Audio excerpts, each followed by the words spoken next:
मिलितं येन तस्मै श्रीगुरवे नमः। श्रीचैतन्यमनोभीष्टं स्थापितं येन भूतले स्वयं रूपं कदा मह्यं ददाति शापदान्तिकम्। वन्देऽहं श्रीगुरु श्रीयुतो पदकमलं श्रीगुरून् वैष्णवांश्च श्रीरूपं साग्रजातं सौगनो रघुनाथान्वितं तं सजीवं साद्वैतं सावधूतं परिजनसहितं कृष्णचैतन्यदेवं श्रीराधा कृष्णपादान् सहगण ललिता श्रीविशाखान्वितांश्च नमो विष्णुपादाय कृष्णपृष्ठाय भूतले श्रीमते भक्तिवेदान्त स्वामीति नामिने। नमस्ते सरस्वती देवे गौरवाणी प्रचारिणे निर्विशेष शून्यवादी पाश्चात्यदेशतारिणे वाञ्छाकल्पतरुभ्यश्च कृपा सिन्धुभ्येव च पतितानां पावनेभ्यो वैष्णवेभ्यो नमो नमः। हे कृष्ण करुणा सिंधु दीनबंधु जगतपते गोपेश गोपिका कांत राधा कांत नमोस्तुते। तप्त कांचन गौरांगी राधे वृंदावनेश्वरी वृषभानुसुते देवी प्रणमामि हरिप्रिये। नीलाचल निवासाय नित्याय परमात्मने बलभद्र सुभद्राभ्यां जगन्नाथाय हिते नमो।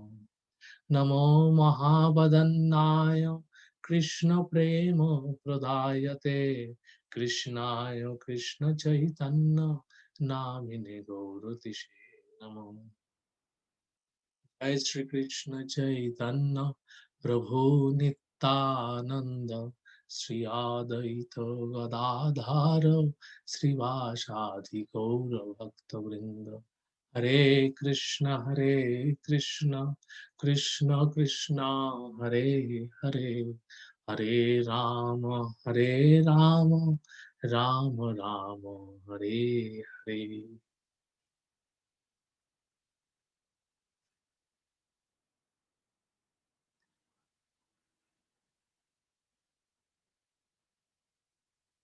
হরে কৃষ্ণ।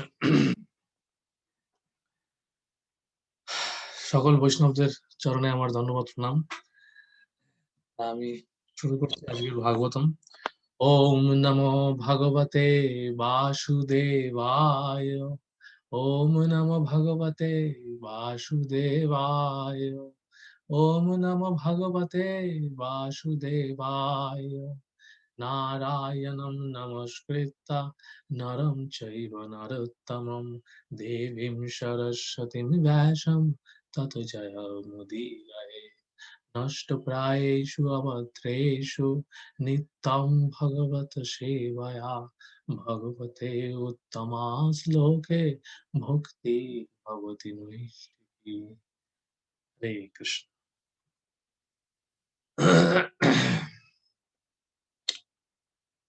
তো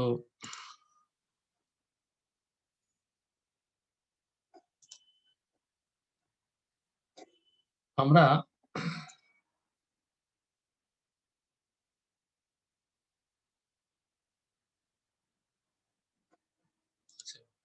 আচ্ছা প্রশ্ন নিয়ে ছোট্ট সংক্ষিপ্ত কিছু আলোচনা করে নিই। আমি দেখি কিছু প্রশ্ন সংক্রান্ত কিছু কনফিউশন এসেছিল।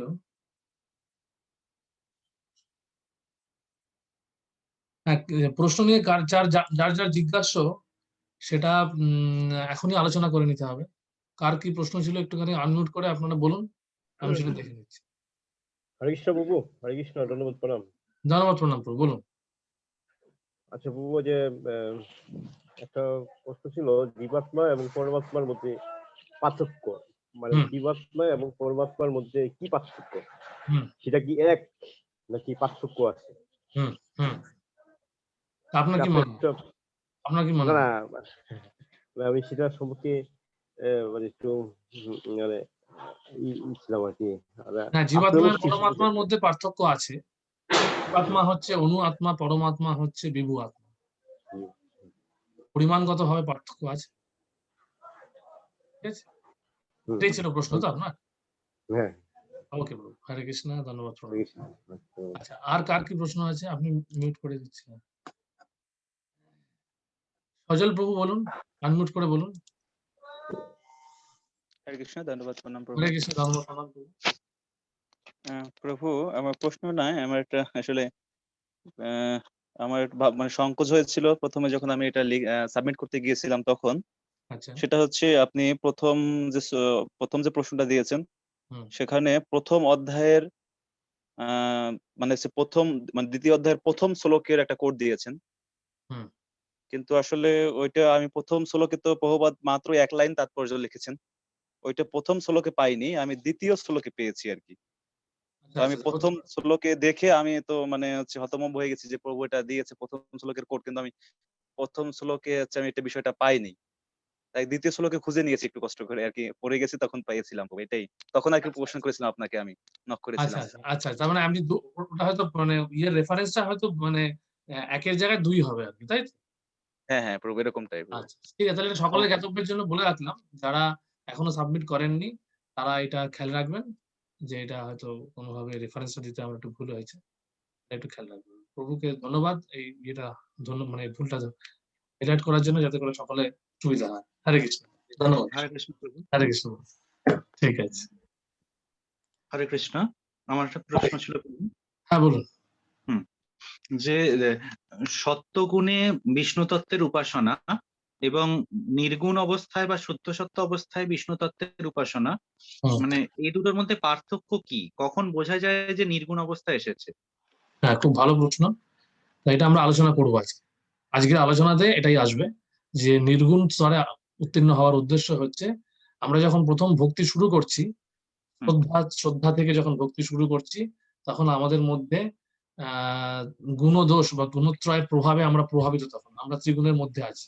কিন্তু আমরা যখন ধীরে ধীরে অনর্থ নিবৃত্তির স্তর অতিক্রম করব, অনর্থ নিবৃত্তি স্তরের পর থেকে আমাদের ধীরে ধীরে গুণের প্রভাব কমতে থাকবে। অনর্থ নিবৃত্তি স্তর থেকে সত্য গুণে যখন আমরা অধিষ্ঠিত হব, সত্য গুণে অধিষ্ঠিত হওয়াটা হচ্ছে আহ মানে গুণ, রজ এবং তমগুণ থেকে নিষ্কৃতি পাওয়া, সেটা একটা বড় একটা জয়, বড় একটা সাফল্য। তারপরে সত্যগুণ থেকে শুদ্ধ সত্যে যাওয়া, সেটা হচ্ছে আমাদের যখন আমরা আসক্তি স্তরে উত্তীর্ণ হব। অর্থাৎ আমরা এখন আছি মানে অনর্থ নিবৃত্তি চলছে, ভজনক্রিয়া কেউ শুরু করেছে। ভজনক্রিয়া মানে হচ্ছে গুরুদেবের কাছ থেকে দীক্ষা গ্রহণ করেছি, করে আমরা অনর্থ নিবৃত্তি করছি। আমরা বৈধি সাধনা ভক্তি অনুশীলন করছি। এই বৈদিক সাধনা ভক্তি স্তর যখন উন্নীত হয়ে বৈধি রাগানুকা স্তরে উত্তীর্ণ হবে, আসক্তি স্তরে, হ্যাঁ, যেটা আমরা উপদেশামৃততে দেখেছি 8 নম্বর শ্লোকে। 8 নম্বর শ্লোকটি হচ্ছে সেই আসক্তি স্তর।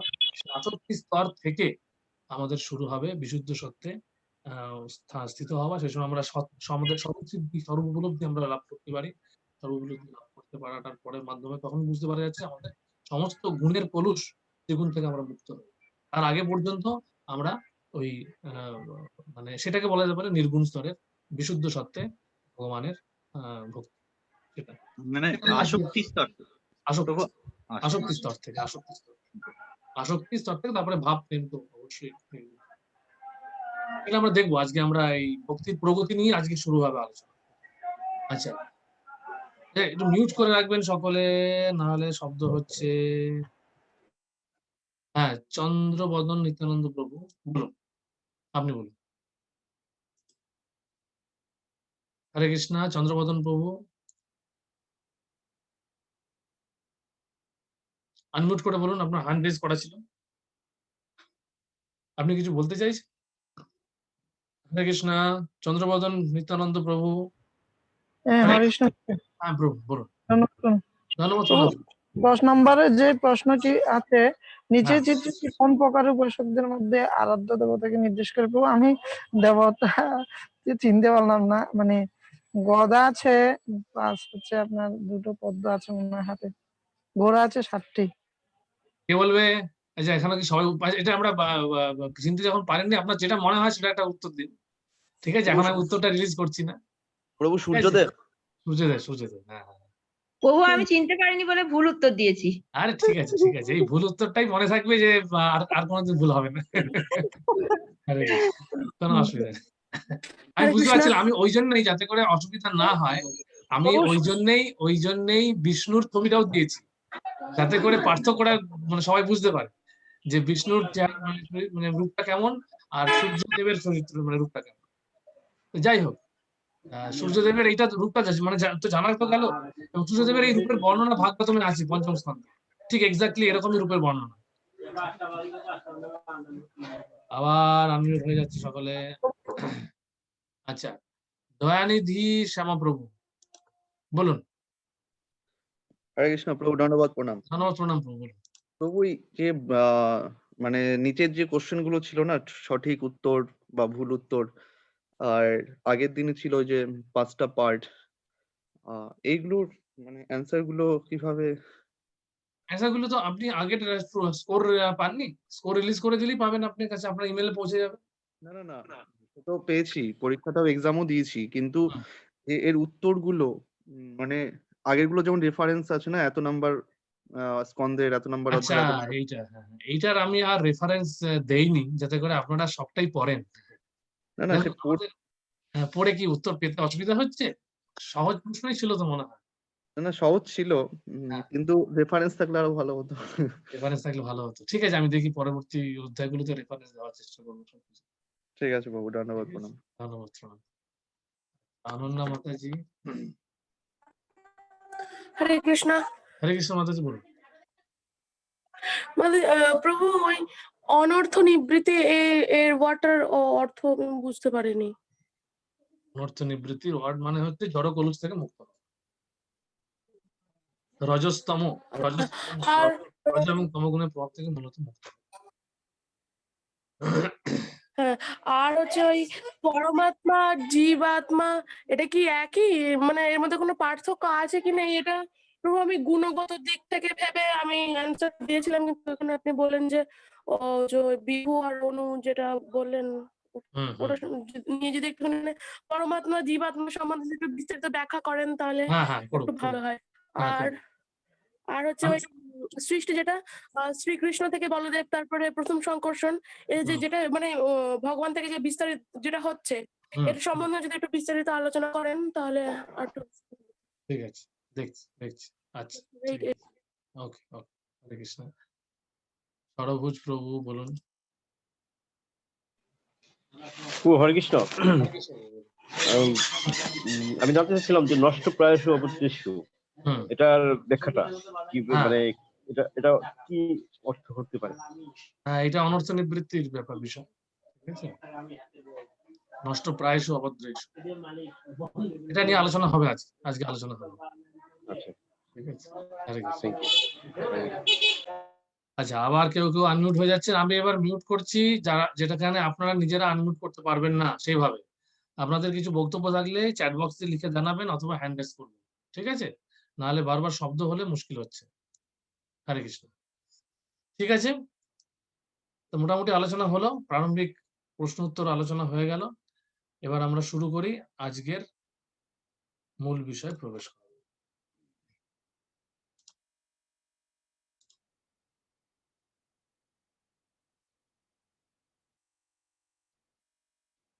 তো আমরা 15 শ্লোক অব্দি গত ক্লাসে দেখেছি, আজকে 16 নম্বর শ্লোক থেকে শুরু হলো।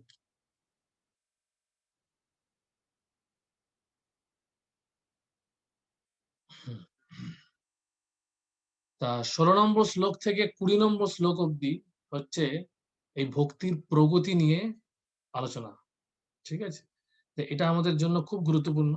আমরা ভক্তিতে প্রগতিশীল ভাবে অগ্রগতি করতে চাই, ভক্তিতে আমরা প্রগতি করতে চাই। তা আমাদের ভক্তির প্রগতির ধাপগুলো জানলে এবং প্রত্যেকটি ধাপের কি পরিস্থিতি, কি স্থিতি, সেগুলো যখন আমরা আরো বুঝতে পারবো, তখন আমরা আরো সুন্দরভাবে প্রগতি করতে পারবো। ঠিক আছে?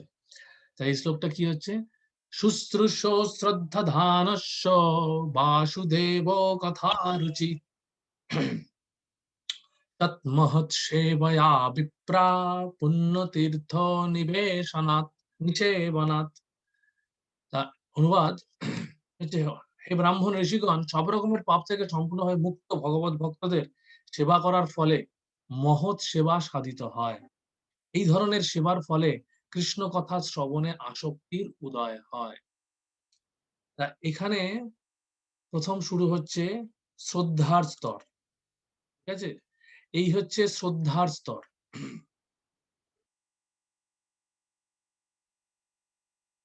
ঠিক আছে? তা এই শ্রদ্ধার স্তরটি হচ্ছে এই শতাম কৃপা।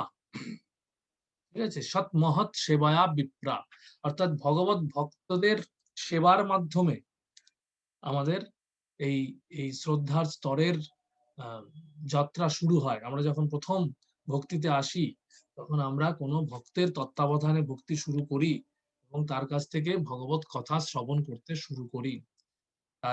তার কাছ থেকে ভগবত কথা শ্রবণ করাটা হচ্ছে সবচেয়ে বড় একটা সেবা। এই ভক্তের সেবা। আমরা যে এসে বসে কোনো একটা সময় কোনো একদিন আমাদের মধ্যে একটা সামান্য শ্রদ্ধা তো ছিল, যে শ্রদ্ধাটা আমাদেরকে ভগবত কথা শ্রবণ করার জন্য কিছুক্ষণের জন্য আমরা বসে শুনেছি শুরুতে। সেটা যদি আমরা কোনোদিনই না করতাম, তাহলে আমরা ভক্তি শুরুই করতে পারতাম। এটা একটা গুরুত্বপূর্ণ দিক। এবং সেখানে আমাদের কি করার বিষয়, যে আমাদের ভগবত কথা শ্রবণ করতে হবে। ঠিক আছে? এটা হচ্ছে প্রথম সেবা। তা এরপরে এখানে সেই ব্যাখ্যাটাই প্রভুপাদ করছেন, যে নাস্তিক যারা, তারা ভগবানের কথাই শুনতে চাইছে না, যাদের মধ্যে কোনো শ্রদ্ধাই নেই, প্রাথমিক সেই শ্রদ্ধাটুকু যাদের নেই, তারা এসব শ্রবণের ধার দেয় না। কি দরকার ভগবানের কথা শ্রবণ করবো? তার থেকে আমি কি করে আরো অর্থ উপার্জন করব সেই কথা শ্রবণ করবো, কি করে আমি মিলিয়নিয়ার হব সেই কথা শ্রবণ করবো। সেই বই ছাপানো হচ্ছে, সেই বই পড়তে লোক। তা আমাদের প্রথম কথা হচ্ছে এই জন্য শ্রবণ করা, এই শ্রবণ কথা, এই জন্য ভগবানের কথা শ্রবণ করার ঐকান্তিক আগ্রহ হচ্ছে ভগবত ধামে প্রবেশ করার সর্বপ্রথম। এবং এই শ্রবণ আমরা যখন কোনো শুদ্ধ ভক্তের মুখ থেকে শ্রবণ করি, সেটা কিন্তু একটা বড় সেবা। সেই সেই সেই মহৎ ব্যক্তির চরণে আমরা সেবা করছি। আমরা যে গুরুবর্গের মুখ থেকে মুখনিসৃত তাদের মুখপদ্ম থেকে যে যে ভগবত কথা শ্রবণ করছি, এটা একটা সেবা। এটা অনেকে ভাবতে পারে যে শুধু শুধু বসে আছি, চুপচাপ বসে আছি। বসে থাকাটা কি সেবায়? তো কোনো কাজকর্ম, সেবা বলতে কোনো কাজকর্ম বলতে সবসময় কিছু একটা কাজ করছি, লাভাচ্ছি, কিছু একটা করছি না। সেটা তো ঠিক আছে, সেটা তো আমরা করছি, করবো। আমরা প্রচার কার্যের সঙ্গে যুক্ত আছি, বিগ্রহ সেবার সঙ্গে যুক্ত আছি, সবকিছু আছে। কিন্তু সবকিছুর থেকে সবচেয়ে গুরুত্বপূর্ণ হচ্ছে এই শ্রবণ করা। শুদ্ধ ভক্তের মুখনিসৃত যে ভগবত কথা, সেটাই আমাদের হৃদয়ের কলুষতাকে দূর করবে। সেটাই আমাদের মধ্যে, প্রভুপাদ বলছেন, শতাং প্রসঙ্গাত মম বীর্য সংবিত। এখানে এসে আলোচনা আসছে যে সেই শুদ্ধ ভক্তের মুখ থেকে যে কৃষ্ণ কথা, সেটি বীর্যবতী কৃষ্ণ কথা। সেটা আমরা পরবর্তী আলোচনায় দেখবো। এখানে সেটাই বলা হচ্ছে, শ্রেণতাং সকথা কৃষ্ণ পুণ্য শ্রবণ কীর্তন হৃদন্ধস্ত অবদ্রাণী বিধুনতি সুরিত শতাম। অর্থাৎ পরমেশ্বর ভগবান শ্রীকৃষ্ণ, যিনি পরমাত্মা রূপে সকলের হৃদয়ে বিরাজ করেন এবং যিনি হচ্ছেন সাধুবর্গের সুহৃদ, তিনি তার পবিত্র কথা শ্রবণ ও কীর্তনের অতিযুক্ত ভক্তদের হৃদয়ের সমস্ত ভোগ বাসনা বিনাশ করেন। তো এটা একটা এটা একটা জাদুর মতো। ভগবানের কথা শুধু শ্রবণ করার মাধ্যমে আমাদের ভোগ বাসনার যে স্পৃহা, সেটা মুক্ত হচ্ছে। কারণ কেউ যদি বলে কেন হবে, কি করে হবে, কি করে হবে, কেন হবে, এই বিষয়, এই যে মনোভাবটা, এটা হচ্ছে সেই সেই নাস্তিকদের মনোভাব। প্রথমে আমাকে মানে প্রমাণ করতে হবে এটা হয়, তার আগে আমরা করবো। তার মানে কি? শ্রদ্ধাহীন। শ্রদ্ধা যার থাকবে, সে প্রথমে এই বিষয়টা গ্রহণ করবে। সে তার মধ্যে আসবে যে হ্যাঁ, এটা হয়, এটা এটা নিশ্চয়ই ভালো কিছু। সাধু যখন বলছেন এটা ভালো, এইটা তার মধ্যে অন্তত আসা উচিত। এবং এইটা দিয়ে কিন্তু তার ভক্তি জীবনের প্রাথমিক যাত্রা শুরু হয়। এটি হচ্ছে সর্বপ্রথম যোগ্যতা। আমাদের যদি ভগবত ধামে ফিরে যেতে হয় বা শুদ্ধ ভক্ত হতে হয়, তাহলে এটি হচ্ছে প্রথম যোগ্যতা। কারণ এই যে কথা, এই কথাই আমাদের হৃদয়ের অনর্থ নিবৃত্তি করতে সাহায্য করে। আমাদের মধ্যে এই যে আমরা কৃষ্ণ বিস্মৃত হয়ে আছি, আমরা স্বরূপ বিভ্রমের মধ্যে আছি, আমরা যে স্বরূপত যে কৃষ্ণের নিত্যতা সেটা ভুলে গেছি, আমাদের সঙ্গে যে ভগবানের সম্পর্ক আছে ভুলে গেছি। আমরা সেই সেই সিনেমায় দেখায় না যে হিরো, সেই যে নায়ক, হঠাৎ করে তার দুর্ঘটনা হলো, হ্যাঁ, দুর্ঘটনা হওয়ার ফলে সে আগের জীবনের সেই ঘটনা সব ভুলে গেল। তা আমাদেরও জীবনের সেই সেই অধঃপতন যখন হয়েছিল, কৃষ্ণের সেই ধাম থেকে আমরা যখন কৃষ্ণকে ত্যাগ করলাম এই ভোগ বাসনার জন্য, হ্যাঁ, কৃষ্ণ বলি জীব ভগবাঞ্ছা করে, নিকটস্থ মায়াকারে ঝাপটিয়া। সেই যে মায়ার কবলে আমরা পড়লাম, সেই দিন থেকে আমাদের বিস্মৃতি এবং আত্মবিভ্রমের যাত্রা শুরু। কিন্তু সেই কৃষ্ণ বিস্মৃতি, হ্যাঁ, আবার স্মৃতি হতে পারে, ফিরে আসতে পারে যখন আমরা শুদ্ধ ভক্তের মুখ থেকে কৃষ্ণ কথা শ্রবণ করি। আমাদের প্রথমে শ্রবণ করতে ভালো লাগবে না সবসময়, কিন্তু তবু আমাদের বসে শুনতে হবে। শুনতে শুনতে শুনতে শুনতে শুনতে শুনতে আমাদের সূক্ষ্ম দেহে যে মন আছে, সেই সূক্ষ্ম দেহের শুদ্ধিকরণ শুরু হবে। কারণ এই সূক্ষ্ম দেহই আমাকে এক দেহ থেকে আরেক দেহে নিয়ে যাচ্ছে। আমাদের মনের কলুষতা দূরীভূত হবে। চেত দর্পণ মার্জনং ভব মহা দাবাগ্নি নির্বাপনং শ্রেয় কৈরব চন্দ্রিকা বিতরণং বিদ্যাবত জীবনং। তাহলে এই যে চেত দর্পণ মার্জনম হওয়ার অর্থ হচ্ছে চেতনার উপরে কলুষতা পড়ে গেছে। আমরা আসলে চুম্বকের মতন, আমরা আসলে সেই সেই মরিচাহীন লোহা। লোহার স্বরূপ কি? মরিচাহীন লোহা।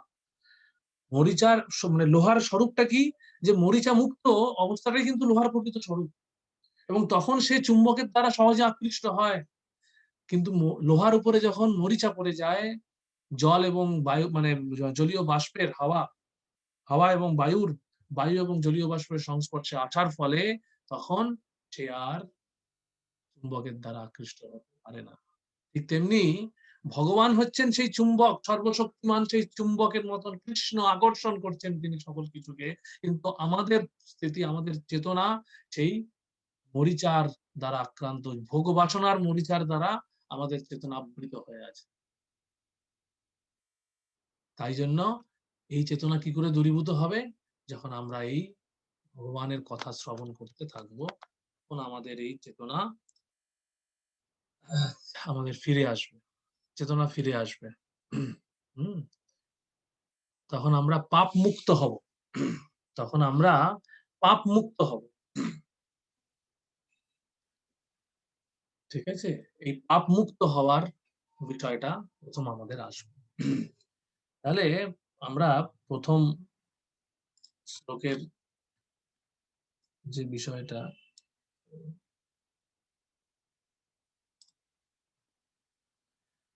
তাহলে এখানে আমি আরেকটা জিনিস আলোচনা করে নিতে চাই।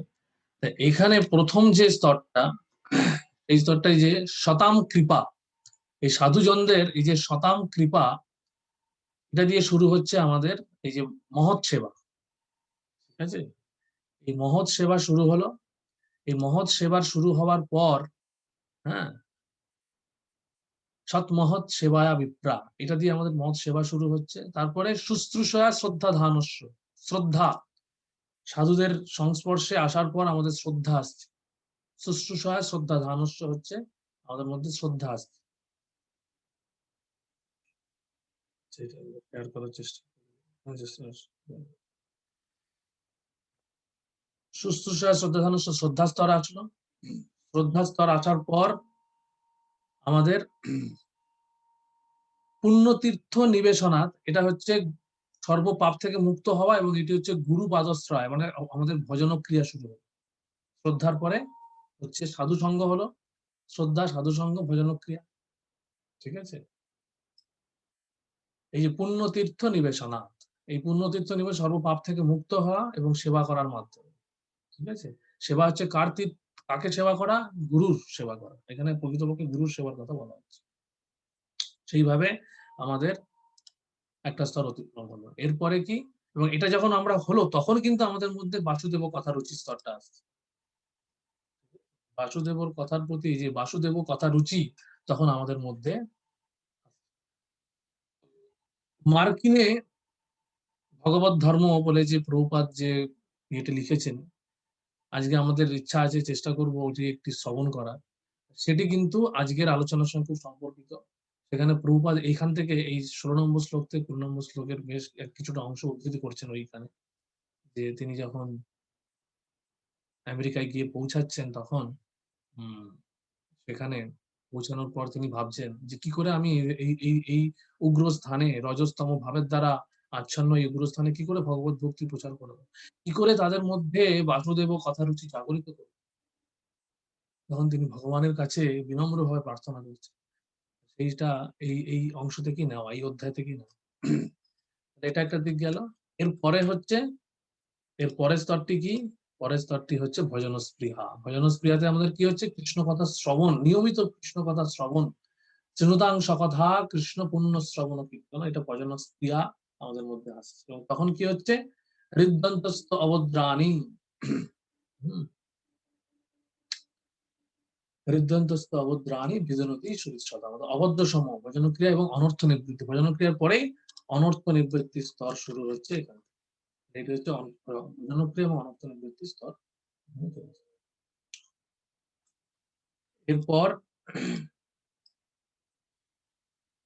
এরপর হচ্ছে ভক্তি বা অনর্থ নিবৃত্তির পর আমাদের কি আসছে?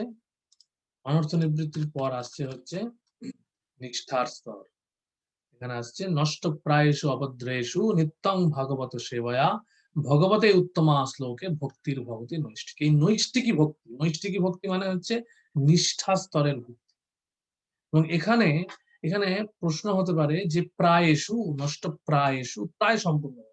তাহলে নিয়মিতভাবে শ্রীমদ ভাগবত শ্রবণ করলে, ভগবানের শুদ্ধ ভক্তের সেবা করলে হৃদয়ের সমস্ত কলুষ সম্পূর্ণরূপে বিনষ্ট হয়। এবং তখন উত্তম শ্লোকের দ্বারা বন্দিত পরমেশ্বর ভগবান শ্রীকৃষ্ণের প্রতি প্রেমী ভক্তি সুদৃঢ় রূপে প্রতিষ্ঠিত হয়। অর্থাৎ এখানে নিষ্ঠা স্তরে সাধক উত্তীর্ণ হচ্ছে। এই নিষ্ঠা স্তরে উত্তীর্ণ হওয়ার বিষয়টা এখানে আলোচিত হয়েছে। আমরা প্রথমে 20 অবধি শ্লোকের প্রবাহটা দেখে নেব, তারপর আমরা শ্লোকের ভিতরের বিষয়গুলি আলোচনা করব। ঠিক আছে?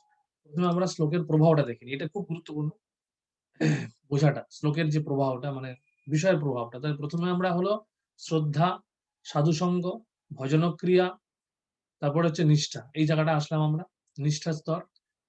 এখানে আসলাম নিষ্ঠা স্তর। নিষ্ঠার পরে হচ্ছে তদা রজস্তম ভাবা কাম লোভ দয়াশ্চর্যে চেত এতই রণাবৃত্তং শীতং সত্যে প্রসিদ্ধ। নিষ্ঠার স্তরটাই হচ্ছে মানে ওইখানে যে নষ্ট প্রায় অবদ্রেশ হওয়া মানেই হচ্ছে আমাদের অনর্থ নিবৃত্তি সম্পূর্ণ হয়ে রজ এবং তমভাব থেকে মুক্ত হলাম। তার ফলে কি হবে? কাম এবং লোভ থেকে আমরা মুক্ত হব। কাম এবং লোভ থেকে মুক্ত হয়ে আমাদের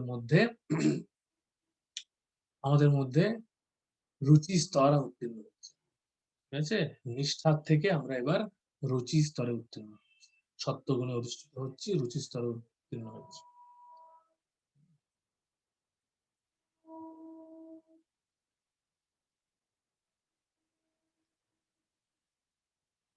সত্যে প্রচিত। ঠিক আছে?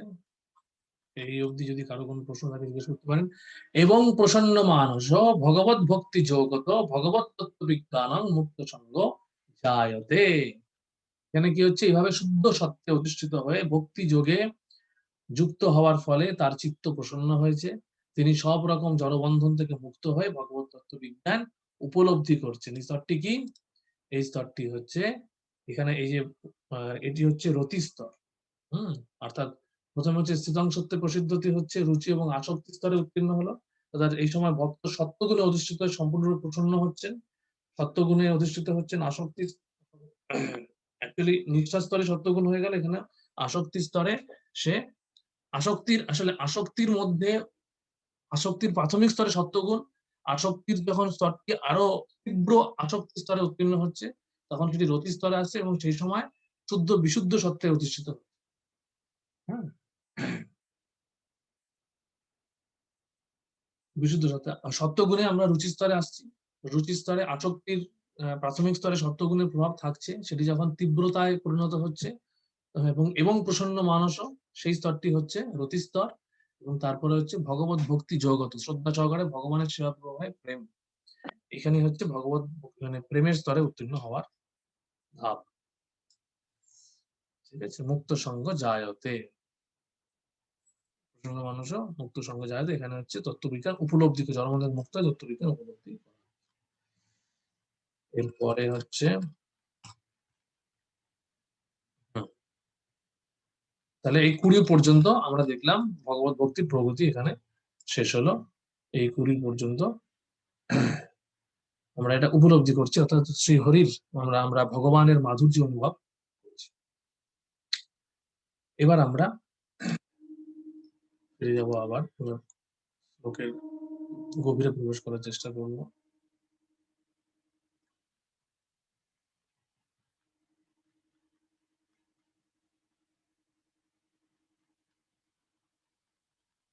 এই অবধি কারো কোনো প্রশ্ন থাকলে হাত তুলে বলতে পারেন। আচ্ছা, হলো।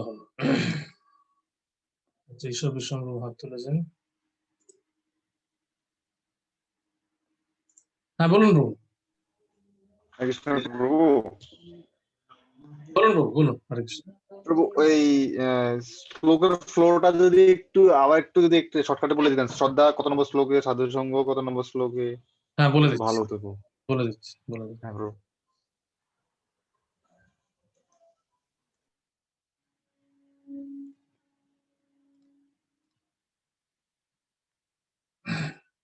শ্লোক 16 হচ্ছে সাধুজনের কৃপা, মহৎ সেবা, শ্রদ্ধা, গুরুপাদশ্রয়।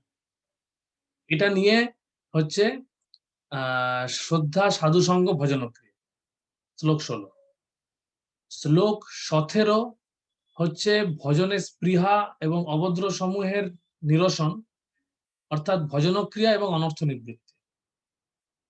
ঠিক আছে, ভজনক্রিয়া মানে হচ্ছে গুরুপাদাশ্রয় গ্রহণ করলাম এবং তারপরে গুরুর নির্দেশ অনুযায়ী হরিনাম অনুশীলন করা শুরু করলাম, হরিনাম কীর্তন শুরু করলাম। আমার মধ্যে কীর্তন করার ইচ্ছা আসলো, নিয়মিত করতে করতে আমার অভদ্র সমূহ নিরসন হলো।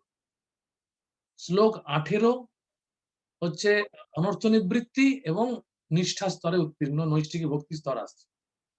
ভক্তির ভবতি নৈষ্ঠিক, নষ্ট প্রায়শ অভদ্রেষু ভক্তির ভবতি নৈষ্ঠিক, অনর্থ নিবৃত্তি এবং নিষ্ঠা। শ্লোক 19 হচ্ছে তদারজস তমভাব কামলোভ দয়াশ্চর্যে। এই রজ এবং তমভাব থেকে মুক্ত হচ্ছি, রুচি স্তরে সত্যগুণে উত্তীর্ণ হচ্ছি, রুচি স্তরে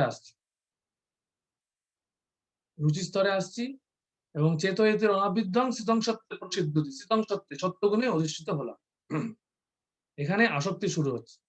এই আসক্তি যখন তীব্র আসক্তিতে পরিণত হচ্ছে, রতি উৎপন্ন হচ্ছে, সেটি হচ্ছে এবং প্রসন্ন মনস ভগবত ভক্তি যোগত।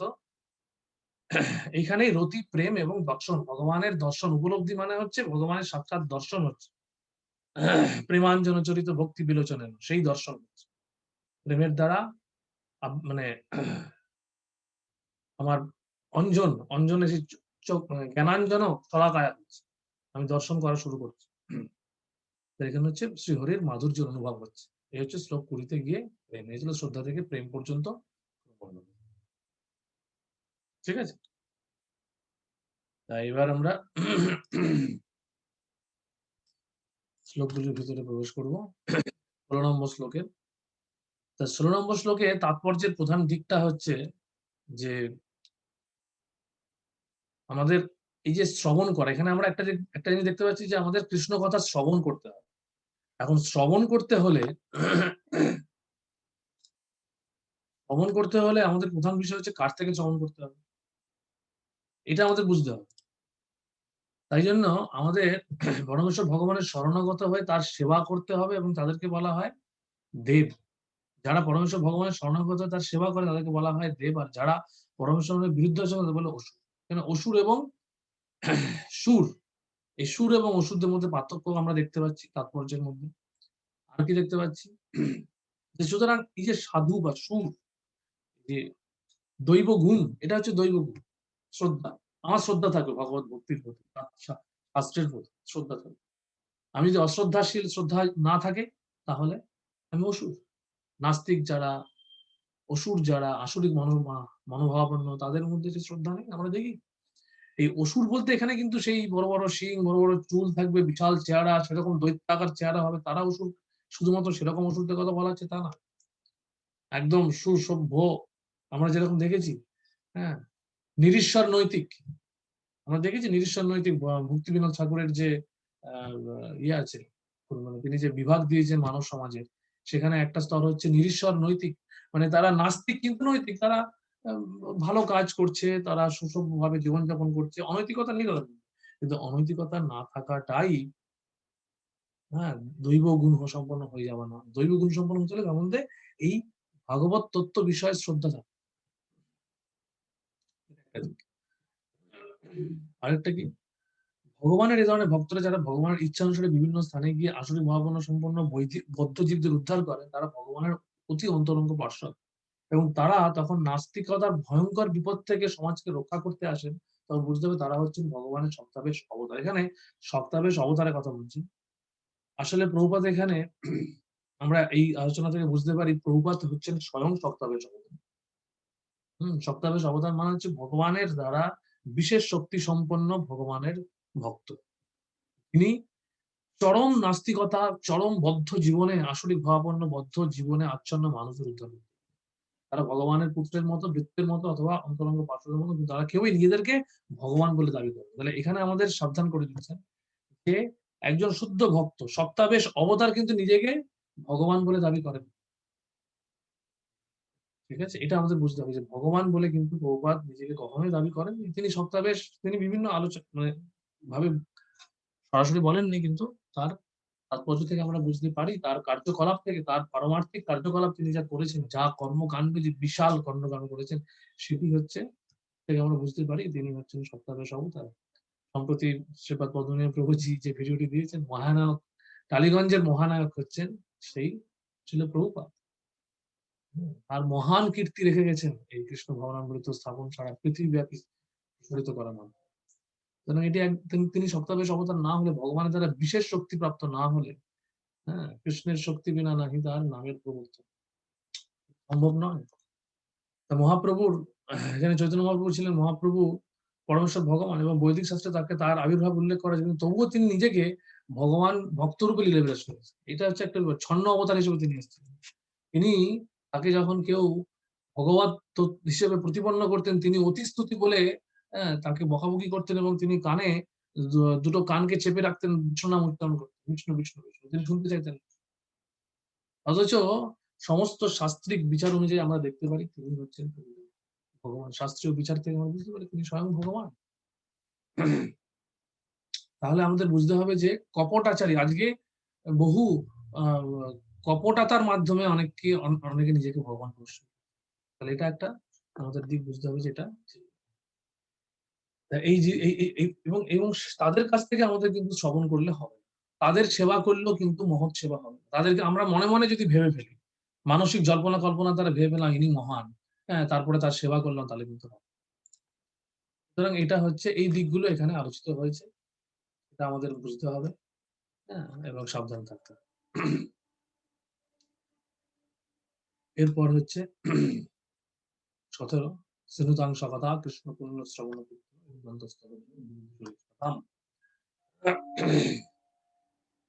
এই শ্লোকটি হচ্ছে ভজনকীর এবং অনর্থ নিবৃত্তি সম্বন্ধীয়, এবং এইখানে প্রভুপাদ ভগবানের নাম অবতারের বিশেষ কৃপার প্রকাশের কথা বলেছেন, শিষ্যাষ্টকম থেকে উদ্ধৃতি দিয়েছেন তিনি, হ্যাঁ, তিনি উদ্ধৃতি দিয়েছেন এখানে, নাম নামকারী বহুধা নিজ সর্বশক্তি সত্তার্পিত নিয়মিত স্মরণে ন কাল এতাদৃশী তব কৃপা ভগবানম মপি,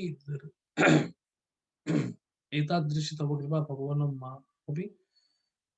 এই যে শ্লোকটি, এই শ্লোকটির তিনি উদ্ধৃতি দিয়েছেন, উদ্ধৃতি দিয়ে তিনি বুঝিয়েছেন যে যে নাম ভগবানের, এই যে নাম ভগবানের যে কথা, এই কথা কত কত শক্তিশালী, এবং সেই কথা আমরা যদি শ্রবণ করি তাহলে আমাদের হৃদয়ের সমস্ত কলুষতা দূরীভূত হওয়া সম্ভব, সমস্ত শক্তি তিনি নিহিত করে রেখেছেন তার এই নামের মধ্যে। এবং এই নাম উচ্চারণে কোনো স্থান কাল নেই। নাম নামকারী বহুধা নিজ সর্বশক্তি তার পিতা নিয়মিত স্মরণে না তারা এ তাদৃশী তব কৃপা ভগবান মপি দুর্লভম। আমাদের তবুও সেই নামের প্রতি এই রুচি উৎপন্ন হচ্ছে না। এটাই হচ্ছে আমাদের দুর্ভাগ্য ব্যাপার, দুর্ভাগ্যজনক বিষয়। তা আমাদের চেয়ে ভগবানের উৎকণ্ঠা অনেক বেশি, সেটা এখানে বলেছেন যে ভগবান, সে আমার একটা কথা আছে, ভগবান প্রভুপাদ অনেক সময় বলেন ভগবানের দিকে আমরা যদি 1 পা এগোই, ভগবান আমাদের দিকে 10 পা এগিয়ে আছে।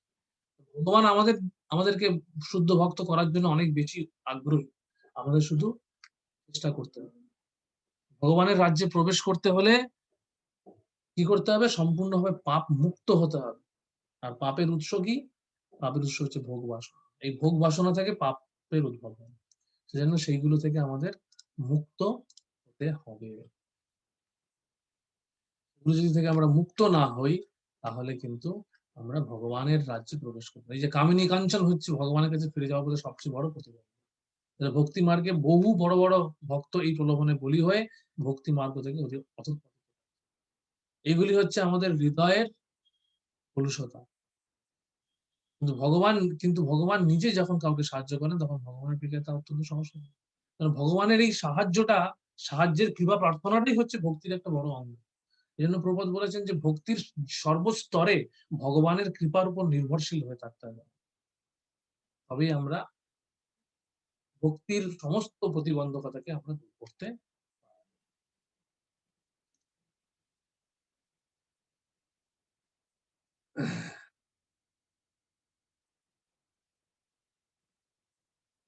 এরপর হচ্ছে 18 নম্বর শ্লোক, নষ্ট প্রায়শ অভদ্রেশ নিত্যম ভগবত সেবায়া। এই ভগবত সেবায়া, ভগবত সেবা, এখানে দুরকম ভগবত সেবার কথা বলা হয়েছে। ঠিক আছে, একটা হচ্ছে গ্রন্থ ভাগবত আর একটা হচ্ছে ভক্ত ভাগবত। এখানে প্রভুপাদ আলোচনা করেছেন গ্রন্থ ভাগবত এবং ভক্ত ভাগবত, এই উভয় ভাগবতই হচ্ছেন ভবরোগ নিরাময়ের উপযুক্ত উপায়। দুই ভাগবত এখানে চৈতন্য চরিতামৃত থেকে উদ্ধৃত হয়েছে, দুই ভাগবত দ্বারা দিয়া ভক্তি রস তাহার হৃদয় তার প্রেমে হয় বস। তাহলে এই যে দুই ভাগবত, ভাগবত কর গিয়া ভাগবত স্থানে, ভগবত পর গিয়া ভাগবত স্থানে, অর্থাৎ ভাগবত আমাদের পড়তে হবে ভগবতের কাছে। আমরা কোনো প্রফেশনাল রিসাইটার অর্থাৎ পেশাদারি ভাগবত যারা পড়ছেন তাদের কাছ থেকে যদি আমরা শ্রবণ করি, তাহলে কিন্তু আমাদের এই সমস্ত কিছুই হবে না। এই নষ্ট প্রায় অবদ্রেশ কিছুই হবে না। তারা অনেক সময় ভাগবত সপ্তাহ করছে, ইত্যাদি করছে, সুখদেব গোস্বামীর অনুকরণে। পরীক্ষিত মহারাজ 1 সপ্তাহের মধ্যে ভগবত তত্ত্ব শুনে ফেলেছিলেন, আমরাও 1 সপ্তাহ ধরে ভাগবত সপ্তাহ করব, আর আমরা পরীক্ষিত মহারাজের মতন ভগবত ধামে চলে যাব, সেটা কিন্তু সম্ভব নয়। এবং তাদের সেই আলোচনায় বেশিরভাগ সময় আমরা জানি প্রথমেই 10ম স্কন্ধে চলে যায়। তারা এই 9ম স্কন্ধ গুলোকে মনে করে যে এগুলো হচ্ছে শিশু সুলভ, কিন্তু আসলে সেটাই হচ্ছে সবচেয়ে বড় বিড়ম্বনা আমাদের সনাতন সংস্কৃতি। এই ধরনের ভণ্ড ভাগবত প্রচারকের জন্যই আজকে সনাতন সংস্কৃতির এই দুরবস্থা। তাই জন্য আমাদেরকে খুব সাবধানতার সঙ্গে ভক্ত ভাগবতের কাছ থেকে গ্রন্থ ভাগবত শ্রবণ করতে হবে। তাই জন্য আমাদের গুরু পরম্পরার ধারায় এই যে ভাগবতমের সংস্করণ প্রভুপাদ দিয়েছেন আমাদের, সেইটার আধারে আমরা অধ্যয়ন করার চেষ্টা করি। আমাদের গুরুবর্গরাও প্রতিদিন আমাদের সমস্ত ইস্কন মন্দিরে ভাগবত কথা আলোচিত হয়, নিত্যম ভাগবত সেবা। এইটা হচ্ছে সবচেয়ে গুরুত্বপূর্ণ একটা দিক।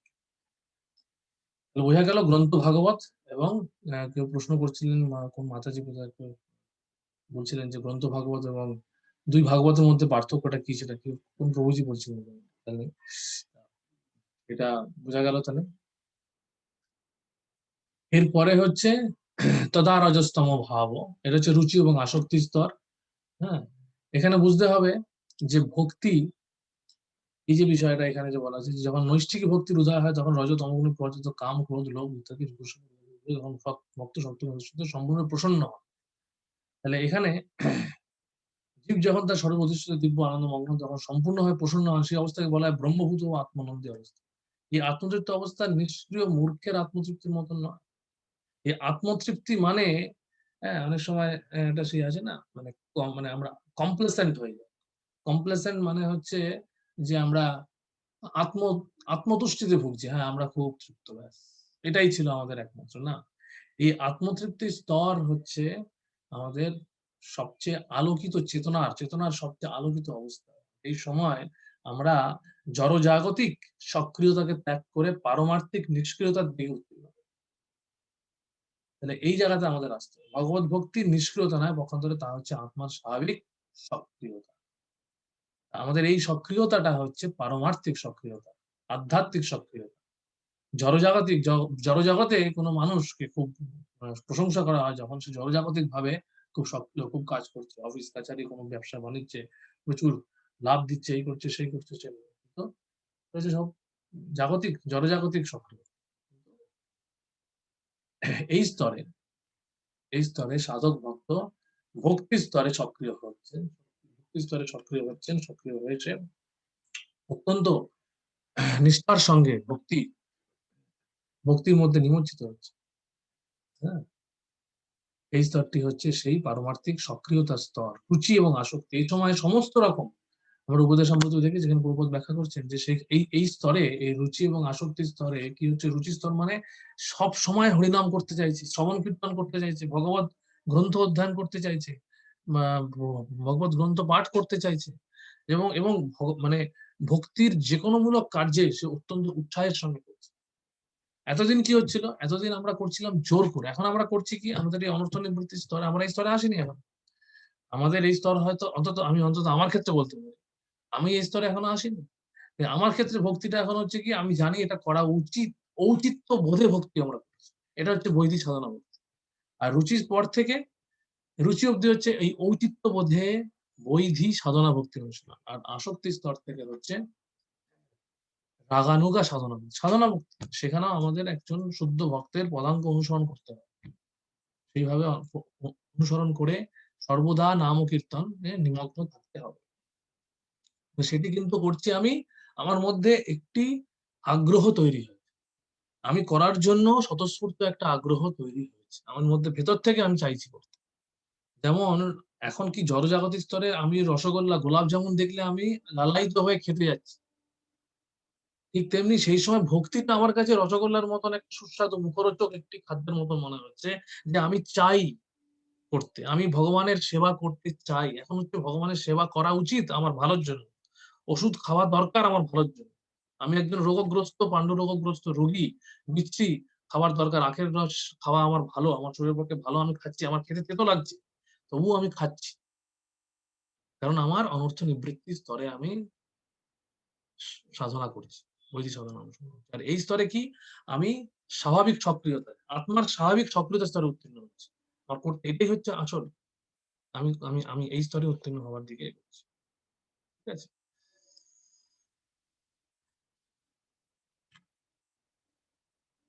এরপরে হচ্ছে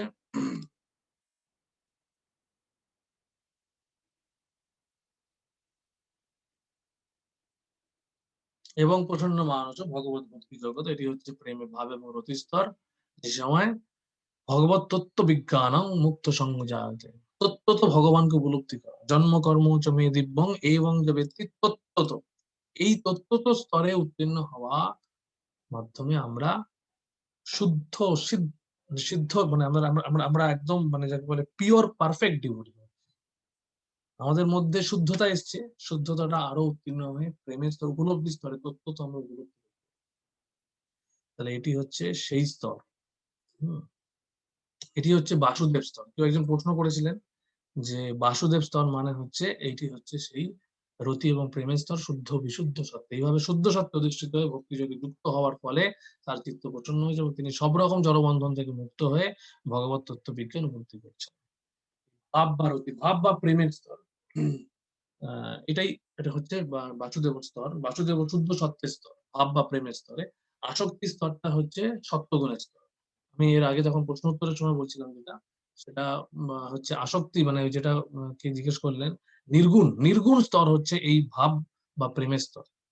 যখন আমি অনুভব করছি, উপলব্ধি করছি, তার আগে অবধি কিন্তু আমি সত্য গুণে আছি, রজ এবং কাম থেকে মুক্ত হয়েছি, কিন্তু কিছু প্রভাব থাকতেও পারে এই সময়। হ্যাঁ, আমার মধ্যে স্বতঃস্ফূর্ততা আসছে, আমি করতে চাইছি, মানে যাকে বলে প্রায় মুক্ত হয়ে গেছি আমি। সেটা হচ্ছে রুচি বা স্তরে কিছু সামান্য কিছু ইয়ে থাকতে পারে, কিন্তু এইটি হচ্ছে সম্পূর্ণভাবে শুদ্ধ সত্যের স্তর। নির্গুণ স্তর যদি বলা যেতে পারে, যেটা ভাব এবং প্রেমের স্তরটাকে নির্গুণ বলাটা যুক্তিসঙ্গত। যদিও সেই সময় যথেষ্টই মানে ভাব এবং প্রেমের মানে প্রাথমিক প্রকাশটা সেই সময় শুরু হচ্ছে আসক্তি স্তরে। তত্ত্বগত দিক থেকে দেখা যাচ্ছে যে এই স্তরটাকেই আচার্যরা বলছেন শুদ্ধ সত্যের স্তর। কিন্তু আমাদের কাছে মনে হতে পারে যে সেই আসক্তি স্তরটাও প্রায় শুদ্ধ সত্যেরই মতন, কারণ সেখানে সে নিরন্তন, আমরা যদি শ্লোক 8 দেখি উপদেশামৃতের, সেখানে আমরা জানতে পারবো যে সেখানে নিরন্তন সে বৈদিক রাগানুকা ভক্তি অর্জন করছে।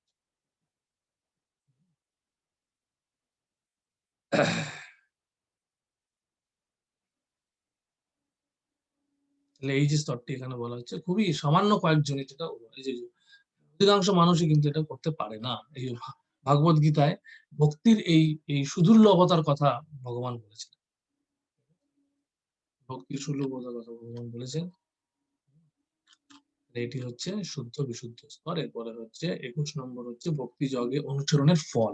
তাহলে 20 অব্দি আমরা পেলাম এই স্তর, এবং এই স্তর কিন্তু খুবই সুদুর্লভ।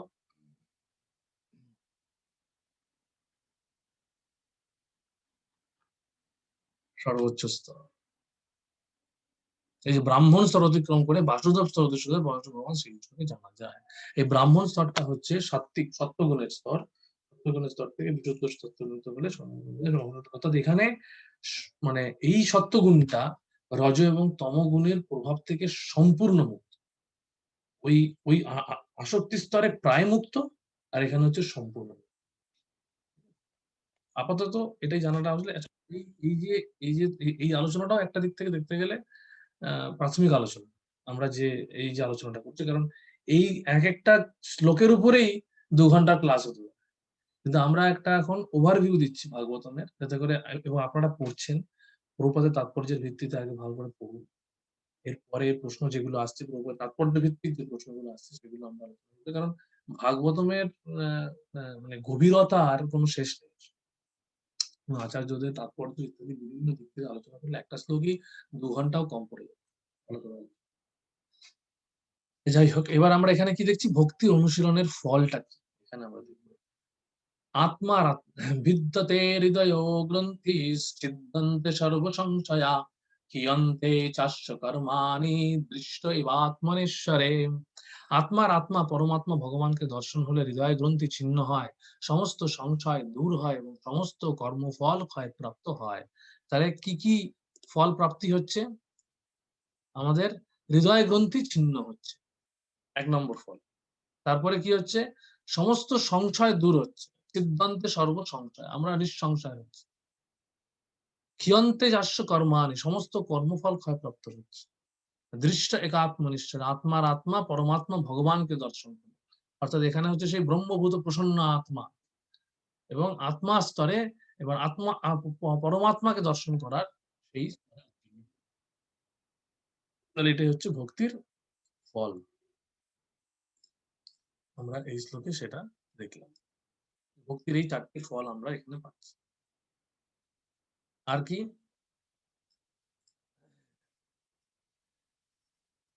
এখানে জড়বাদীরা আত্মার অস্তিত্বে বিশ্বাস করছেন। এখানে 3 রকম 3 ধরনের মানুষের কথা আলোচনা করেছেন প্রভুপাদ। জড়বাদী যারা আত্মার অস্তিত্বে বিশ্বাস করেন, জ্ঞানীরা যারা মনে করেন নির্বিশেষ নিরাকার অদ্বয় ব্রহ্মকে আত্মার অভিন্ন, তারা আত্মার স্বাতন্ত্র্যে বিশ্বাস করে না। আর তত্ত্বদর্শীরা বলেন যে আত্মা পরমাত্মা দুটি ভিন্ন সত্তা, তারা গুণগতভাবে এক কিন্তু আয়তনগতভাবে ভিন্ন। তাহলে এই আলোচনাটা নিয়ে একটা আলোচনা ছিল বোধহয়, যে আত্মা এবং পরমাত্মা কিভাবে এক বা কিভাবে ভিন্ন। আসলে গুণগতভাবে আত্মা এক, কিন্তু পরিমাণগতভাবে আত্মা আলাদা। ঠিক আছে?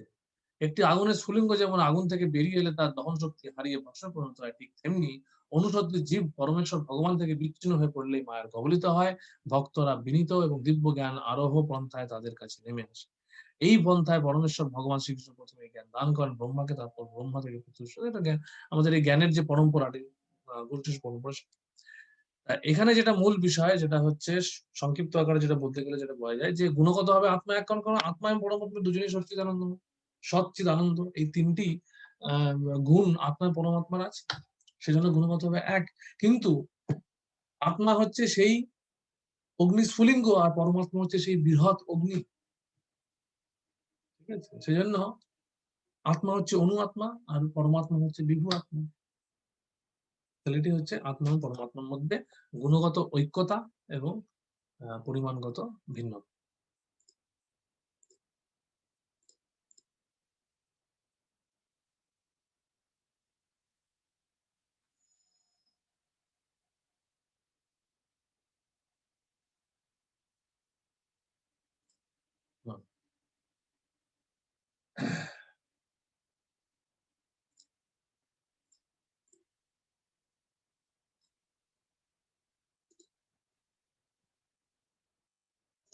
আচ্ছা, আমরা তাহলে একটা জিনিস আমরা দেখে নিই।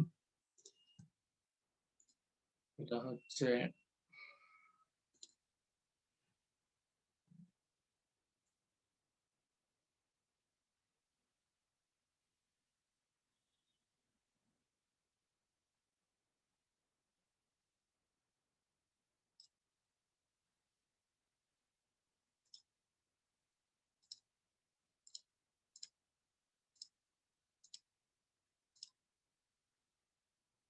আচ্ছা, উৎসব প্রভু হাত তুলেছেন।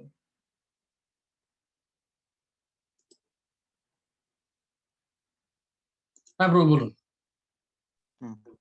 হ্যাঁ প্রভু, হরে কৃষ্ণ। যেটা বলছিলাম যে আগের দিনের প্রশ্নাবলী থেকে একটু কয়েকটা জিনিস ক্লিয়ার করে নিতে চাই। যে যখন অন্যান্য দেবতাদের আমরা কৃষ্ণ ভক্তির আশীর্বাদ পাওয়ার জন্য প্রণাম পূজাদি করছি, তা সেইটা কি সত্যগুণের স্তর হবে নাকি অন্য কোনো স্তর? এবং অনেক সময় তো অনেক জাগতিক লাভের জন্যও অনেকে ভগবানের কাছে প্রার্থনা করে থাকে। তা সেই ক্ষেত্রে সেটা কি বিষ্ণু তত্ত্বের সেই ধরনের উপাসনা কি সত্যগুণে হবে নাকি সেটা রজগুণ তমগুণ বলেই ধরতে হবে? দ্বিতীয়টা রজগুণ এবং তমগুণ বলেই ধরতে হবে। বরং দেবতাদের কাছে যদি আমরা ভগবানের ভক্তি প্রার্থনা করি, সেটাকে আমরা মানে সত্য মিশ্রিত রজ বা তমগুণ বলতে পারি। ঠিক আছে, কিন্তু যদি জড়জাগতিক এর জন্য আমরা প্রার্থনা করি, সেটা সম্পূর্ণভাবে রজ এবং তমগুণের, মানে রজ এবং তমগুণের স্তরই আছে। তার সেই প্রার্থনা প্রকৃতি অনুযায়ী যেটা রজ বা তম নির্ধারিত হতে পারে। কিন্তু কোনো দেবতার কাছে, এমনকি দুর্গা দেবীর কাছেও যদি কেউ ভগবানের ভক্তি প্রার্থনা করে, শিবের কাছে কেউ যদি ভগবানের ভক্তিকেও প্রার্থনা করে, তাহলে সেটাকে শুদ্ধ সত্যে বলা যাবে না, সেটা সত্যগুণে তো বলা যেতেই পারে। আর যেখানে ধামবাসী ভক্তরা সেটা করছেন, যেমন ব্রজগোপীদের যে কাত্যায়নী পূজা, সেইটি কি আমরা শুদ্ধ সত্য স্তর বলেই ধরবো? হ্যাঁ, ব্রজ গোপিকাদের সেই স্তরটা শুদ্ধ সত্যের স্তরে, কারণ তারা সবকিছু করছে কৃষ্ণের জন্য। তাদের মূল উদ্দেশ্যটাই কৃষ্ণের জন্য। কিন্তু আমাদের ক্ষেত্রে অনেক সময় কি হতে পারে, কৃষ্ণের জন্য আমরা বলছি, কিন্তু অন্তরে হয়তো কিছু জড় বাসনা হয়তো আছে, আমরা সম্পূর্ণভাবে অন্য অভিলাষিতা শূন্য হয়নি হয়তো। কিন্তু ব্রজ গোপিকাদের স্তরটা তা না। ব্রজ গোপিকারা যা কিছুই করছে, হ্যাঁ, আপাতভাবে সেটা নৈতিক দিক থেকে অন্যায় হতে পারে। যেমন সেই যে মানে গল্পটা আছে, আমি ছোট করে বলছি, সময় সংক্ষিপ্ত, আমাকে আজ 2 নম্বর অধ্যায়টা সম্পূর্ণ করতে হবে। সেটা হচ্ছে সেই যে পায়ের ধুলো দিয়ে দেওয়ার যে মানে কাহিনীটা আছে, যখন পায়ের ধুলো দিয়ে দিচ্ছে, তো পায়ের ধুলো দিয়ে দেওয়াটা কাউকে তো দেখে মনে হতে পারে তো ঘোরতর অন্যায়, ভগবানের, আমার পায়ের ধুলো ভগবানের মাথায় দিতে বলছে। কিন্তু ওটা ওরা ওইসব কিছু বোঝে না। নারদ মুনি এসে বলছে পায়ের ধুলো দিলে ভগবানের মাথা ব্যথা সারবে, ব্যাস, ভগবানের মাথা ব্যথা সারবে, এটাই হচ্ছে ওদের কাছে ভগবান সন্তুষ্ট। এবার পায়ের ধুলো দিলে তারা নরকে যাবে কি যাবে, এত বিচার তাদের মধ্যে নেই। সুতরাং তারা তাদের সমস্ত কাজকর্ম ভগবানের প্রীতির জন্য, সেজন্য তাদের সেটা সবসময় শুদ্ধ সত্য। এই লক্ষ্যের দ্বারাই কিন্তু আমরা মানে আমরা সত্য থেকে শুদ্ধ সত্য উত্তীর্ণ। আমাদের মধ্যে যখন আমরা সত্য বোঝার মধ্যে আমাদের সত্য গুণে যখন শুধু আছি, তখন তার মধ্যে একটা সত্য গুণে অহংকার থাকে, জ্ঞানের অহংকার, বিদ্যার অহংকার ইত্যাদি থাকে। যে এই যে আমরা শুরুতে যখন ভক্তি করতে যাই, যেটা বললাম যে আসক্তি স্তরে যখন আছি, হ্যাঁ আমি খুব ভালো ভক্তি করছি, এরকম একটা অহংকার আছে, কিন্তু গোপীদের মধ্যে সেসবই নেই। ওরা ওইসব ভক্তির তত্ত্বই জানে না, ওরা শুধুই জানে ভগবানকে ভালোবাসতে। হুম। মানে এটা হচ্ছে একটা এমন দিক যেটা শুদ্ধ শক্তি করতে হবে। হুম। ঠিক আর ঠিক। কিছু? না ঠিক আছে। হরে কৃষ্ণ। ধন্যবাদ।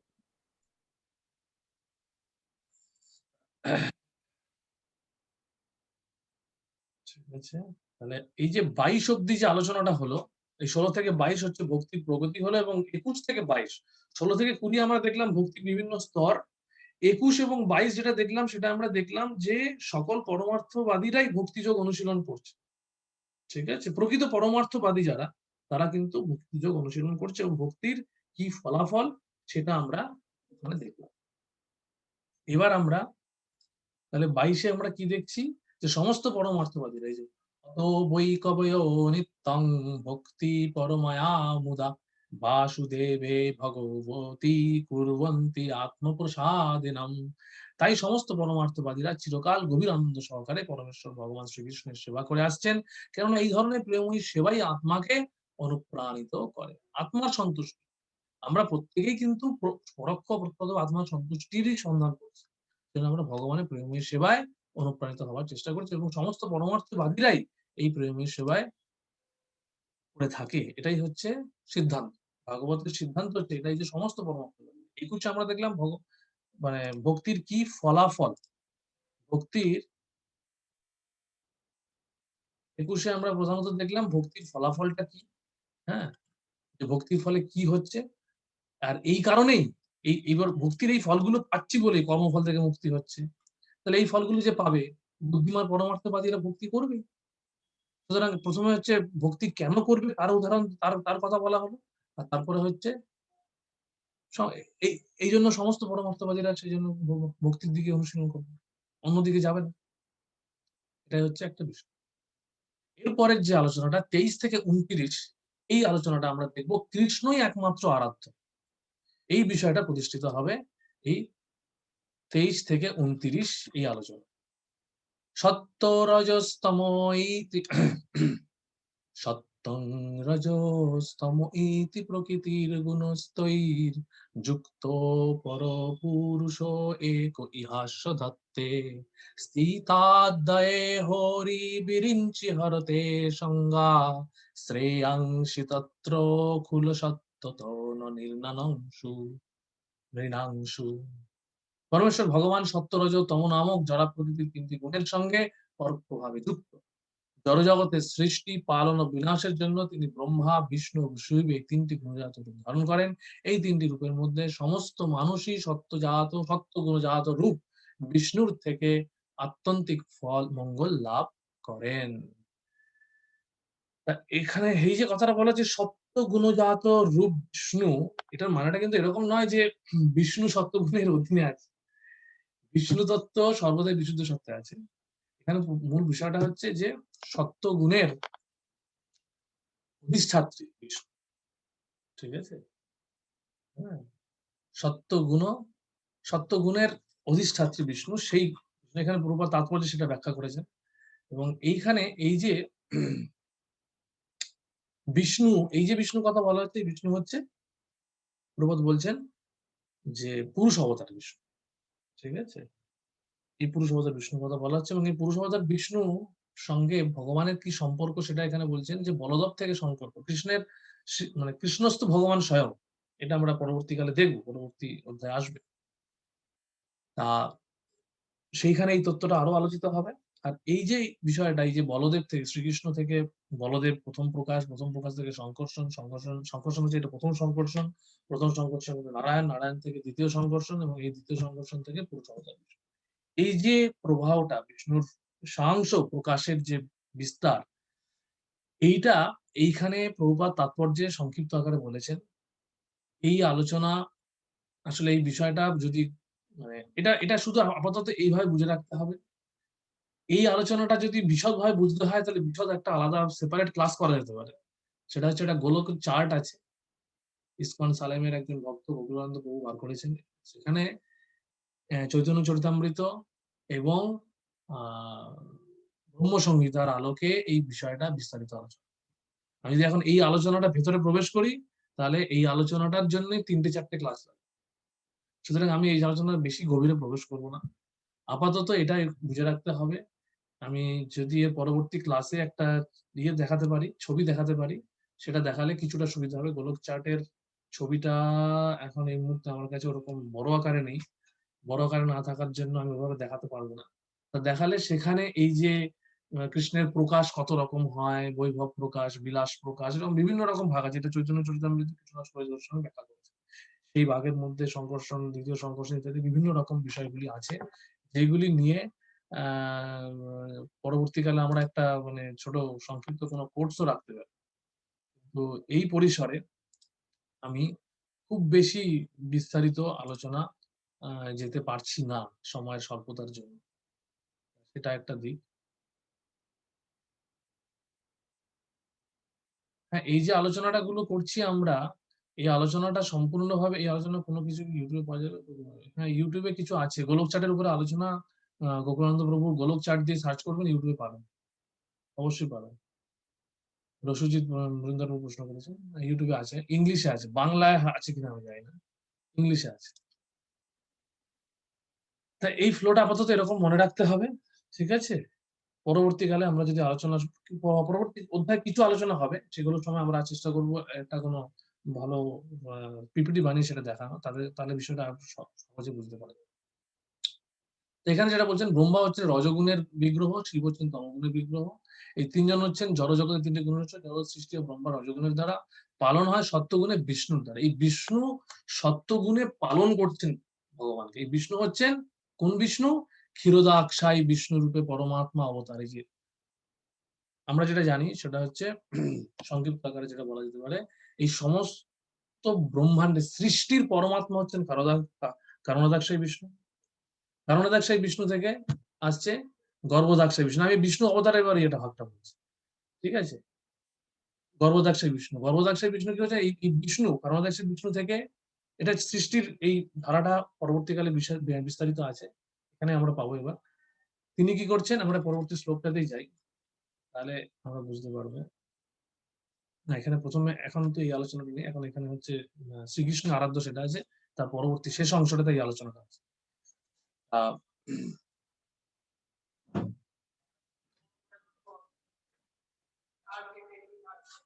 গর্ভদাক্ষাই প্রথমে হচ্ছে সেই যে ব্রহ্মাণ্ড, সেই ব্রহ্মাণ্ড থেকে প্রথমে মানে ইয়ে থেকে তিনি নিরীক্ষণ করছেন ভগবত মহত্তত্ত্বের উপরে, সেখান থেকে ব্রহ্মাণ্ড সৃষ্টি হচ্ছে, বিভিন্ন ব্রহ্মাণ্ড সৃষ্টি হলো। ব্রহ্মাণ্ড মানে বুদ্বুদের ফেনার মতন একটি বস্তু ভবন, তার মধ্যে তিনি প্রবেশ করছেন গর্ভদাক্ষাই বিষ্ণু হিসেবে, বলে ব্রহ্মাণ্ডের পরমাত্মা হচ্ছেন গর্ভদাক্ষাই বিষ্ণু। তারপরে সেই গর্ভদাক্ষাই বিষ্ণু সমস্ত সেই নহিপত্য থেকে ব্রহ্মা সৃষ্টি হলো, সমস্ত জগৎ সৃষ্টি হলো। তারপরে সেইখানে সেই সমস্ত জগতের প্রত্যেকটির ভেতরে ক্ষীরোদাক্ষাই বিষ্ণু প্রবেশ করে, বুঝা গেল? সেই বিষ্ণু, হ্যাঁ, প্রবেশ করে সমস্ত জগতের পালন, সেই বিষ্ণু, এবং তাকে তিনি যেহেতু পালক বিষ্ণু, তার সত্যগুণে আর আরাধনাটাই হচ্ছে আত্মান্তিক মঙ্গল প্রাপ্ত। এটা একটা দিক। এরপরে হচ্ছে 24 নম্বর,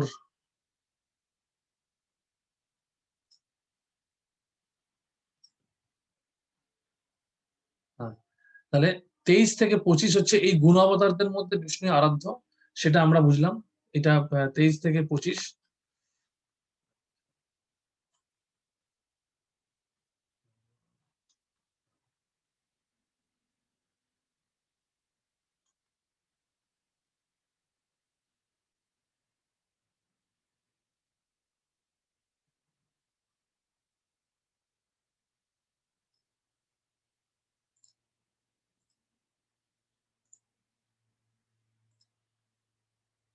এখানে দেখুন, আমরা এখান থেকে আলোচনা করতে পারি। তাহলে বিষ্ণু আরাধ্য, এখানে আমরা 23টা পড়লাম, 23 পরে 24 নম্বর শ্লোকটা হচ্ছে, পার্থিবাদ দারুণ ধূম তস্মাৎ অগ্নিত্রয়ীময় তামস তু রজো তস্মাৎ সত্যম যদ ব্রহ্ম দর্শনম। কাঠ হচ্ছে মৃত্তিকার বিকার, কিন্তু ধোঁয়া কাঠ থেকে শ্রেয়, আর অগ্নি তার থেকে শ্রেয়, কেননা অগ্নির দ্বারা বৈদিক যজ্ঞের মাধ্যমে উচ্চতর জ্ঞান লাভ করা যায়। তেমনি রজগুণ তমগুণ অপেক্ষা শ্রেয়, কিন্তু সত্যগুণ সর্বশ্রেষ্ঠ, কেননা সত্যগুণের দ্বারা আমরা পরম সত্যকে উপলব্ধি করতে পারি। ঠিক আছে, এখানে আমরা যেটা দেখেছিলাম সেটা নিয়ে আলোচনা করেছিলাম, কাঠের থেকে ধোঁয়া শ্রেয়, ধোঁয়ার থেকে অগ্নি শ্রেয়, এই জন্য তমগুণের থেকে রজগুণ শ্রেয়, রজগুণের থেকে সত্যগুণ। এই আলোচনাটা আমরা পাচ্ছি। রূপে বিশ্লেষণ করা যায় ভগবান প্রেমময়ী সেবার দ্বারা জীব জড়জগতের বন্ধন থেকে মুক্ত হতে পারে। এখন আরো বিস্তারিত বোঝানো হচ্ছে যে ভগবত ভক্তি অনুসরণ করার যোগ্যতা অর্জন করার জন্য প্রথমে সত্যগুণের স্তরে উন্নীত হতে হবে। এই বিষয়টা বোঝানোর জন্য আমাদের প্রথম এই জায়গাটা আলোচনা করা হচ্ছে। এই জন্যই সত্যগুণে বিষ্ণুর আরাধনাটা সবচেয়ে মঙ্গল সাধিত।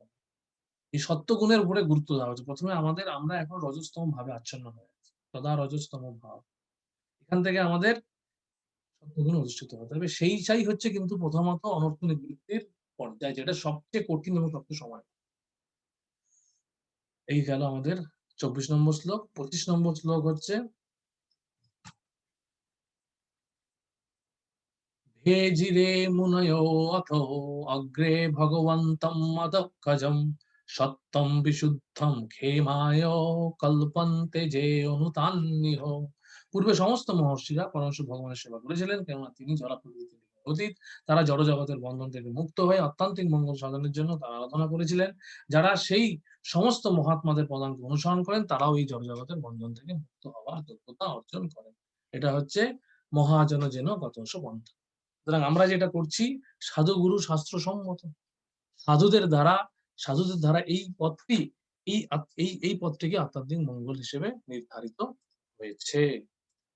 সেটি আমরা এখানে পূর্ব প্রমাণের উদ্ধৃতি দেওয়া হচ্ছে। পূর্ব সমস্ত মহর্ষিরা পরমেশ্বর ভগবানের সেবা করে অত্যান্তিক মঙ্গলপ্রাপ্ত হয়েছিলেন, আর তাদের পদাঙ্ক অনুসরণ করে এখন সুতরাং বিষ্ণুই যে আরাধ্য সেই জায়গাটা আসছে। এবার 26 এবং 27 হচ্ছে দেব উপাসনা বর্জন করা হচ্ছে। ঠিক আছে, দেব উপাসনা বর্জনের জায়গাটা আসছে 26 এবং 27। মুমুক্ষব ঘোর রূপান হিত্বা ভূতপতিন্নথ নারায়ণ কলাশান্তা ভজন্তি অনুসূয়ব। যারা মুক্তি লাভের জন্য ঐকান্তিকভাবে আগ্রহী, তারা অবশ্যই অসুহারহিত এবং তারা সকলের প্রতি শ্রদ্ধাপরায়ণ। তথাপি তারা ভয়ঙ্কর আকৃতি বিশিষ্ট দেবদেবীদের ত্যাগ করে কেবল পরমেশ্বর ভগবান শ্রী বিষ্ণু এবং তার অংশ অবতারদের নিত্য আনন্দময় রূপেরই আরাধনা করেন। এটি হচ্ছে একটি দিক, যে তারা কি আমরা তাহলে এই শ্লোক থেকে কি পাচ্ছি? থেকে মুক্তি লাভের জন্য যারা ঐকান্তিক আগ্রহীগণ, তাদের কি গুণাবলী থাকবে? তারা অশুভারহিত হবে, সকলের প্রতি শ্রদ্ধা পরায়ণ হবে, অর্থাৎ তারা অন্য দেবদেবীদের পূজাকারীদের নিন্দা করবেন না। তারা কিন্তু তার নিজেরা ভয়ঙ্কর আকৃতি বিশিষ্ট দেবদেবীদের ত্যাগ করবেন, তাদের পূজা তারা করবেন না, কেবল পরমেশ্বর ভগবান শ্রী বিষ্ণু এবং তার অংশ অবতারদের নিত্য আনন্দ রূপে আরাধনা করবেন। এটি হচ্ছে 26 নম্বর শ্লোকের মূল বিষয়, যে তারা, এবং আপনারা তাৎপর্য দেখেছেন যে ভয়ঙ্কর আকৃতি বিশিষ্ট দেবদেবীদের যে পূজা করার যারা তমগুণে, যারা রজগুণে আছে, তারা ব্রহ্মাদি দেবতাদের পূজা করে, আর যারা সত্যগুণে ভগবান বিষ্ণুর অংশ অবতারদের পূজা করে। সেই জন্য এখানে দেব উপাসনা বর্জন করে কৃষ্ণই যে পরম আরাধ্য সেই জায়গাটাতে নিয়ে যাওয়া হচ্ছে।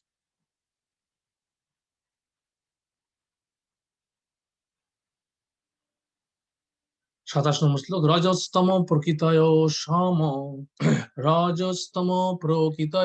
সমশিলা ভজন্তি বৈ পিতৃভূত প্রজসাদিন শ্রিয়া ঐশ্বর্য প্রজাপশুভ।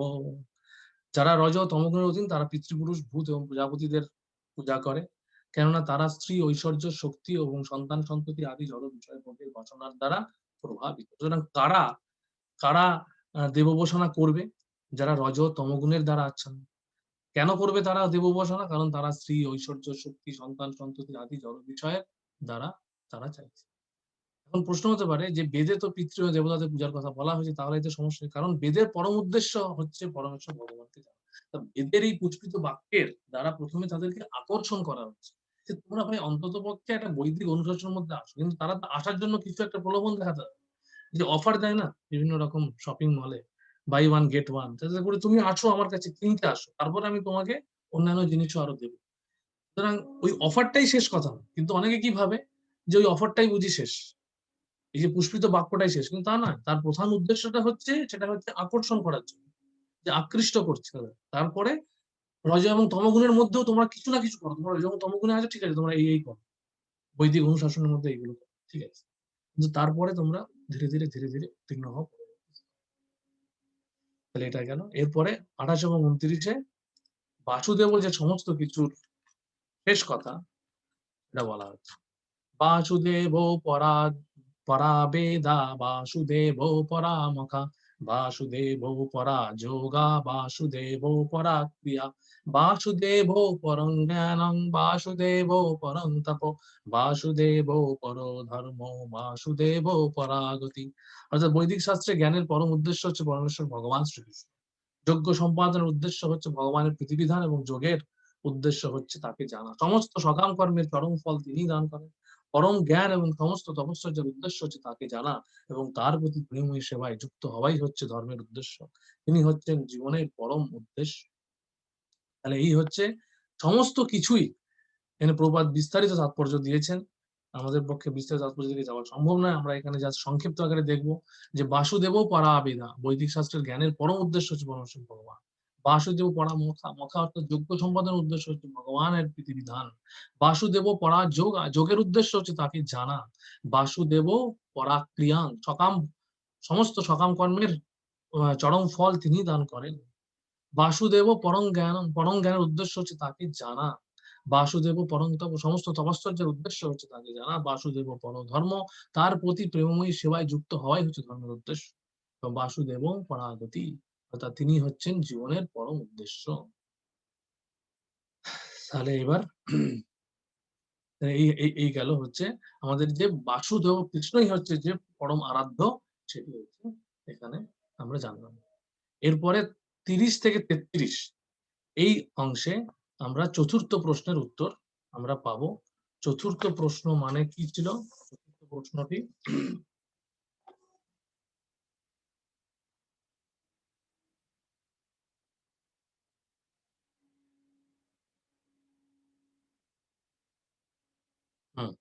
চতুর্থ প্রশ্নটি ছিল, আচ্ছা হ্যাঁ, চতুর্থ প্রশ্নটা কোথায় পাচ্ছি আমরা? এইখানে। এই প্রথম হচ্ছে 30 নম্বর শ্লোকে এবার যাচ্ছি আমরা। 30 নম্বর শ্লোকে কি বলা আছে? এখানে বিস্তারিত তাৎপর্য দিয়েছেন প্রভুপাদ। স এব ইদম সসর্জ অগ্রে ভগবান আত্মমায়া, সৎ অসৎ রূপয়া চ অসৌ গুণময় অগুণ বিভু। এই পরমেশ্বর ভগবান স্বয়ং নির্গুণ হয়ে প্রথমে কার্যকারণাত্মিকা ত্রিগুণময় স্বীয় বহিরঙ্গা শক্তি মায়াকে নিরীক্ষণ করে এই বিশ্ব সৃষ্টি করেছিলেন। তাহলে এখানে এক কথায় বিষ্ণু সৃষ্টির, মানে বিশ্ব সৃষ্টির তত্ত্ব কথা এখানে বলে দিচ্ছে, কিন্তু এই বিষয়টার বিশাল তত্ত্ব ব্যাখ্যা দ্বিতীয় স্কন্ধ এবং তৃতীয় স্কন্ধে বিভিন্ন ভাবে হয়েছে। সুতরাং এখানে সমস্ত বিষয়টার সংক্ষিপ্ত আকারে বলা হয়েছে। এটি হচ্ছে যে কিভাবে কারণদাক্ষাই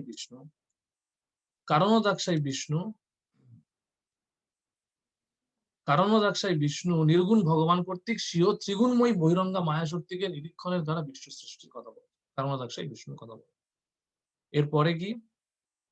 এরপরে হচ্ছে 31 নম্বর শ্লোকে হচ্ছে গর্ভদাক্ষী বিষ্ণু কথা বলা হচ্ছে। কি হবে? তয়া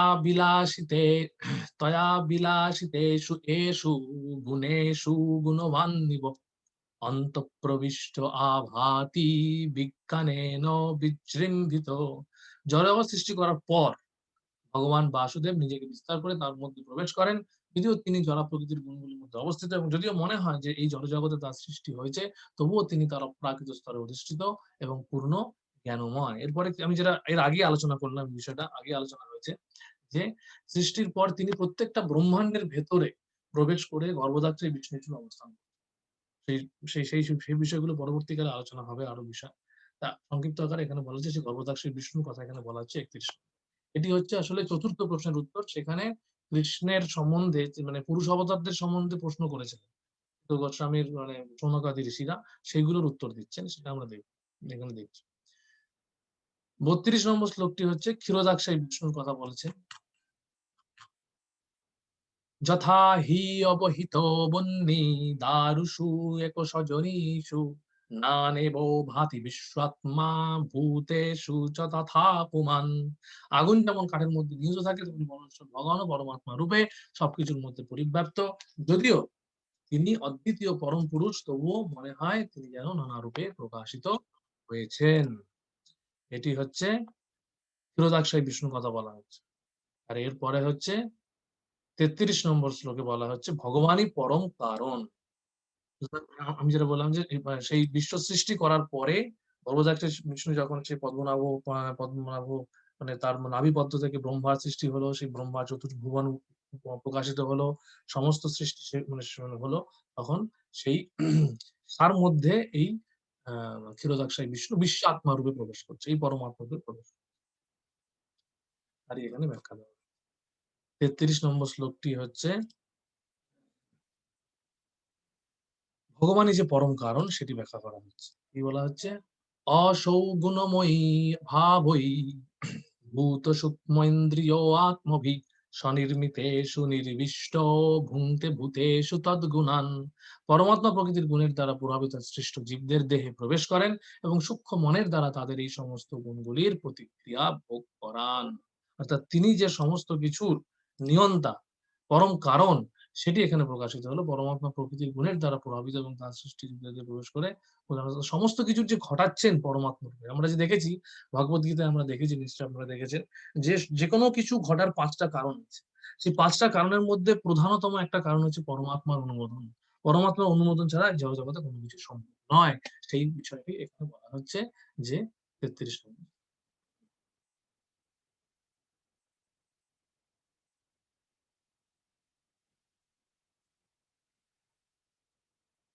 আচ্ছা, তৃতীয় এবার শেষ শ্লোকটি হচ্ছে তৃতীয় প্রশ্নের উত্তর, অর্থাৎ বাসুদেবের চরিত্র কৃষ্ণ অবতারের উদ্দেশ্যটি কি সেটি এখানে বলা হচ্ছে। সেই শ্লোকটি দিয়ে আজকের ক্লাস আমরা শেষ করব। ভাবয়তি এষো সত্যেন লোকান বৈ লোক ভাবনা লীলা অবতার অনুরাত দেবতীর্যক নরাদিষু। এইভাবে সমস্ত জগতের প্রতি দেবতা, মনুষ্য, পশু উদ্দেশ্যিত সমস্ত গ্রহলোকগুলি প্রতিপালন করেন। বিভিন্ন অবতারে তিনি তা লীলাবিলাস করে যুদ্ধ সত্ত্বে অধিষ্ঠিত জীব সমূহকে উদ্ধার করেন। তাহলে এই হচ্ছে তার লীলাবিলাস করার উদ্দেশ্য। এটি শুধু গোস্বামী জিজ্ঞেস করেছিলেন, হ্যাঁ, যে প্রথম অধ্যায় যে কেন ভগবান লীলাবিলাস করেন, তার উত্তরে এখানে তিনি দিচ্ছেন। এই যে 1 নম্বর অধ্যায় 12 নম্বর শ্লোকে জিজ্ঞেস করেছিলেন বাসুদেবের চরিত্র কি সমতার উদ্দেশ্য, তার উদ্দেশ্য হচ্ছে এই অবতারে এসে লীলাবিলাস করা। এইটি পরবর্তী শ্লোকে বা আচার্যরা বলছেন এই 1:8:35 আরো বিস্তারিত হবে এবং 10:8:49 আরো বিস্তারিত হবে, যে কিভাবে ভগবান এসে বদ্ধ জীবাত্মাদের উদ্ধার। এটি হলো আমাদের আজকে আলোচনা, এখানে শেষ হলো। আসলে আজকে আমি এখানে আর প্রশ্ন উত্তর নিতে পারছি না, আমার এর পরে আরেকটা ক্লাস আছে। তাই জন্য আমি প্রশ্ন উত্তর যার কিছু আছে তারা দয়া করে গ্রুপে করুন, আমি গ্রুপে অ্যান্সার দিয়ে দেব। ঠিক আছে, আজকের মতন আমাদের এখানেই ভাগবতম ক্লাস আমরা রাখছি। সকল ভক্তদের চরণে অসংখ্য ধন্যবাদ, হ্যাঁ, আপনাদের ধৈর্যের জন্য। আমার মতন একজন মানে ভাগবতম সম্বন্ধে খুবই অনভিজ্ঞ একজনের কে সহ্য করার জন্য। তা আশা করছি পরবর্তী ক্লাসে আবার পদ্মবিনিময় প্রভুজিকে আপনারা পাবেন। তা সেই আশা রেখে সকল ভক্তদের চরণ নিবেদন করছি। আমার যদি কোনো আমার তরফ থেকে কিছু ভুল ত্রুটি হয়ে থাকে দয়া করে গ্রুপে জানাবেন, আমি তা সংশোধন করার চেষ্টা করব। এবং আলোচনার মাধ্যমে এই ভাগবত কথা বলার মাধ্যমে আমি জানি না আপনারা কতটা উপকৃত হচ্ছেন, আমি অন্তত ভাগবতমটা একটু গভীরভাবে অধ্যয়ন করে আমি নিজে অন্তত হচ্ছে, এবং আপনাদের অনুপ্রেরণাটা আমার ভক্তি জীবনে পাথেয় হয়ে থাকছে। এই বলে আজকের মতন আপনাদের সকলকে ধন্যবাদ জানিয়ে শেষ করছি। গ্রন্থরাজ শ্রীমদ ভাগবতম কি জয়, শ্রীল প্রভুপাদ কি জয়। হরে কৃষ্ণ কৃষ্ণ কৃষ্ণ হরে হরে, হরে রাম রাম রাম হরে হরে, গৌর ভক্ত বৃন্দ কি জয়। হরে কৃষ্ণ।